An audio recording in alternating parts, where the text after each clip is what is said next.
Cinema రంగంలో పోటీ అనేది సహజం. పోటీని తట్టుకొని నిలబడినప్పుడే సక్సెస్ఫుల్ గా రాణించడం అనేది వీలవుతుంది. చిరంజీవి తన కెరీర్లో ఎందరో హీరోలతో పోటీ పడి నెంబర్ 1 ప్లేస్ కి చేరుకున్నారు. చిరంజీవి సినిమాకి పోటీగా ఓ నందమూరి హీరో రంగంలోకి దిగాడట. నందమూరి హీరో అంటే ఏ బాలకృష్ణనో జూనియర్ ఎన్టీఆర్ అయి ఉండొచ్చు అని అనుకుంటారు. కానీ వీళ్ళు కాదు. ఆ హీరో దివంగత నటుడైన నందమూరి తారకరత్న గారు. నందమూరి తారకరత్న ఏకంగా తన తొలి చిత్రంతోనే చిరంజీవికి గట్టిగా పోటీగా నిలబడ్డారట.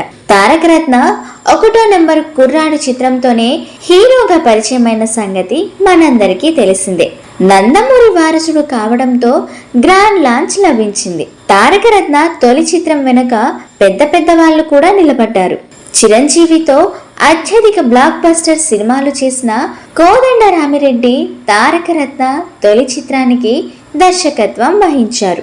1వ నెంబర్ కుర్రాడు చిత్రానికి రాఘవేంద్రరావు స్క్రీన్ ప్లే అందించారు. రాఘవేంద్రరావు, అశ్విని దత్ కలిసి ఈ చిత్రాన్ని నిర్మించారు. ఇలా బడా దర్శకులు, నిర్మాతలు తారకరత్న తొలి చిత్రం వెనక నిలబడటంతో మంచి హైప్ అనేది వచ్చింది. ఈ చిత్రంలో తారకరత్నకి జోడీగా రేఖ నటించింది. భారీ అంచనాలతో ఈ చిత్రం సరిగ్గా చిరంజీవి ఠాకూర్ చిత్రానికి వారం ముందు రిలీజ్ అయింది. పర్ఫార్మెన్స్ పరంగా చూసుకున్నట్లయితే తారకరత్నకి మంచి మార్కులు పడ్డాయి. కీరవాణి సంగీతం ఆకట్టుకుందనే చెప్పుకోవాలి. 1వ నెంబర్ కుర్రాడు చిత్రం యావరేజ్ గా బాక్సాఫీస్ వద్ద రాణిస్తున్న టైంలో చిరంజీవి ఠాకూర్ రిలీజ్ అయింది.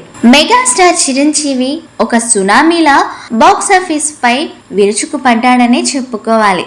దీంతో తారకరత్న చిత్రానికి నిరాశ తప్పలేదు. తన వెనుక పెద్ద దర్శకులు, నిర్మాతలు ఉన్నారనే ధైర్యంతో తారకరత్న తొలి చిత్రంతోనే చిరంజీవికి పోటీగా వచ్చారు. కానీ 1వ నెంబర్ కుర్రాడు చిత్రం సోలోగా రిలీజ్ అయి ఉంటే ఇంకా బెటర్ రిజల్ట్ అనేది సాధించేది.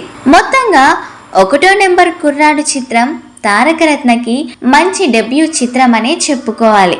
ఆ సినిమా తర్వాత తారకరత్న ఒకేసారి ఏకంగా 9 సినిమాలకు సైన్ చేశారు. కానీ ఆ క్రేజ్ ని నిలబెట్టుకోవడంలో తారకరత్న గారు ఫెయిల్ అయ్యారనే చెప్పుకోవాలి.